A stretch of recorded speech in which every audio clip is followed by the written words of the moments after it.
সারা sofa থেকে কোনো মতে উঠে দাঁড়িয়ে চারিদিকে চোখ বোলালো, কিন্তু নিঃছিদ্র অন্ধকারে সে কাউকেই দেখতে পারছে না। সারা নিজের বুক ধরফরানি থামানোর চেষ্টা করে অত্যন্ত কাঁপা কাঁপা গলায় চেঁচিয়ে বললেন, কে কে এখানে? কোন সাহসে বাতি নিভালো?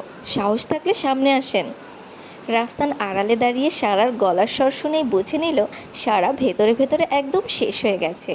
এই মুহূর্তে সারাকে এভাবে নাস্তানাবুদ করতে রাফসানের কাছে পরম তৃপ্তি লাগছে।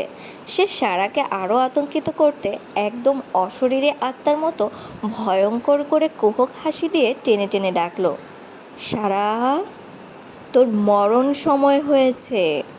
সারা, পালাবি কোথায়? রাফসানের সেই অমানসিক গম্ভীর শব্দটা বড় হলরুমের দেয়ালে দেয়ালে প্রতিধ্বনি হয়ে এক বিভীষিকাময় পরিবেশ তৈরি করলো। মনে হচ্ছে যেন অন্ধকার দেয়ালগুলো কথা বলছে। সারা আর নিজেকে সামলাতে পারল না। সে ভয়ে কুঁকড়ে গিয়ে দুই কানে হাত দিয়ে সজোরে চিৎকার করে উঠল, আহা, ভূত ভূত, বাঁচাও, কেউ বাঁচাও আমাকে। রাফসান তবুও থামল না। সে অন্ধকারের সুযোগ নিয়ে ধীরে ধীরে সারার আরও কাছে সরে এলো।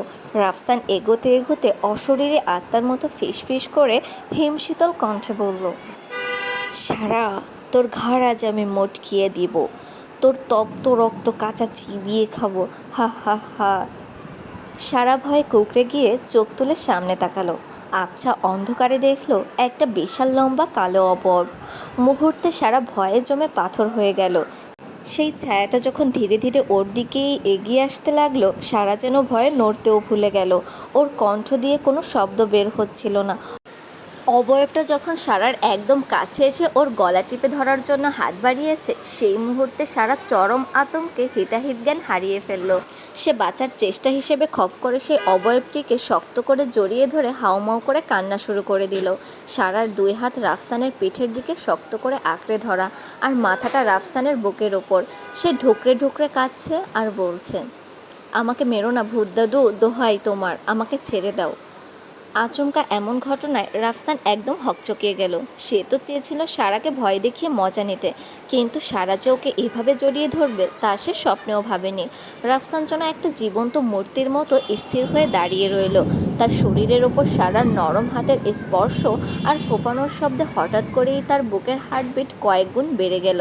ধকধক শব্দটা সে নিজেই শুনতে পারছে। রাফসান বুঝতে পারছে না হঠাৎ তার হার্টবিট এমন করছে কেন। ধীরে ধীরে রাফসানের হুঁশ ফিরে এলো। সে খেয়াল করলো সারা তখনও আস্তে পিষ্টে তাকে জড়িয়ে ধরে ভয়ে ঢুকরে কাঁদছে। মুহূর্তেই রাফসানের মনে হলো কোনো এক অপবিত্র স্পর্শ তাকে কলুষিত করছে, আর সেই রাগে ওর সারা শরীর জ্বলে উঠল। সে হিতাহিত জ্ঞান হারিয়ে সারাকে সজোরে এক ধাক্কা মারল। হঠাৎ এমন প্রচণ্ড ধাক্কায় সারা ছিটকে গিয়ে মেঝেতে আছড়ে পড়ল। কোমরে প্রচণ্ড চোট পেয়ে সে যন্ত্রণায় চিৎকার করে উঠল, মা গো, আমার কোমরটা গেল রে। রাফসান রাগে ফুঁসতে ফুঁসতে অন্ধকারের মাঝেই সারার দিকে আঙুল উঁচিয়ে গর্জে উঠল, হাউ ডিয়ার ইউ! তোর সাহস কী করে হয় আমাকে জড়িয়ে ধরার? তোর এই নোংরা শরীর নিয়ে আমাকে টাচ করার সাহস পেলি কোথেকে? তুই জানিস তুই কার গায়ে টাচ করেছিস? সারা যন্ত্রণায় কোঁকাচ্ছিল, কিন্তু রাফসানের পরিচিত কর্কশ কণ্ঠস্বর শুনে সে চমকে উঠল। অন্ধকারের মাঝেই সে রাফসানের অবয়বটার দিকে তীক্ষ্ণ চোখে তাকালো। তার মানে এতক্ষণ কোনো ভূত ছিল না, ওই পাষাণ লোকটা তাকে এভাবে ভয় দেখিয়েছে। এটা বুঝতে পারার সাথে সাথে অপমানে আর রাগে সারা শরীর রিরি করে উঠল।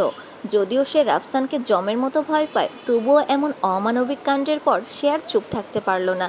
সে এক ঝটকায় কোনো মতে উঠে দাঁড়িয়ে রাগে কাঁপতে কাঁপতে বলল, আপনার সাহস তো কম না! আপনি আমাকে বাড়িতে একা পেয়ে এভাবে আমার জীবন নিয়ে খেলছিলেন। আপনি জানেন আপনার এই নিচুতম কাজটার জন্য ভয় পেয়ে আমার মৃত্যুও হতে পারত। কিভাবে পারলেন আপনি এমনটা করতে? রাফসানের সারা শরীর রাগে রিডি করে উঠল। সারা তার সাথে তর্ক করছে। একে তো সে কারোর স্পর্শ একদম সহ্য করতে পারে না, তার উপর এই মেয়ে তার সামনে দাঁড়িয়ে মুখে মুখে কথা বলছে। রাফসান এক মুহূর্ত দেরি না করে অন্ধকারের মাঝেই এগিয়ে এসে কষিয়ে সারার গালে একটা থাপ্পড় মারল।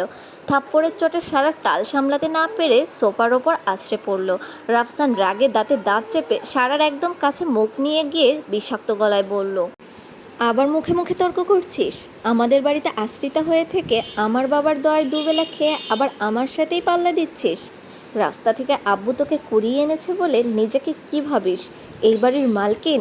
শোন, যতই আব্বু তোকে এই রাজমহলে রাখুক না কেন, তোর রক্তে ওই নোংরা রাস্তারই গন্ধ লেগে আছে। তুই জন্মেছিস নর্দমায় আর মরবিও ওখানে। Just because you live in a palace doesn't mean you are a princess. You are nothing but a pathetic beggar. Keep your distance from me or I will make your life worse than that. কথাটা বলেই রাফসান অন্ধকারের মাঝেই সিঁড়ি বেয়ে বড় বড় পা ফেলে নিজের রুমে চলে গেল। সারা গালে হাত দিয়ে সোফায় বসে ঢুকরে কেঁদে উঠল। রাফসানের কথাগুলো যেন তপ্ত শিরার মতো ওর কানে বাজছে।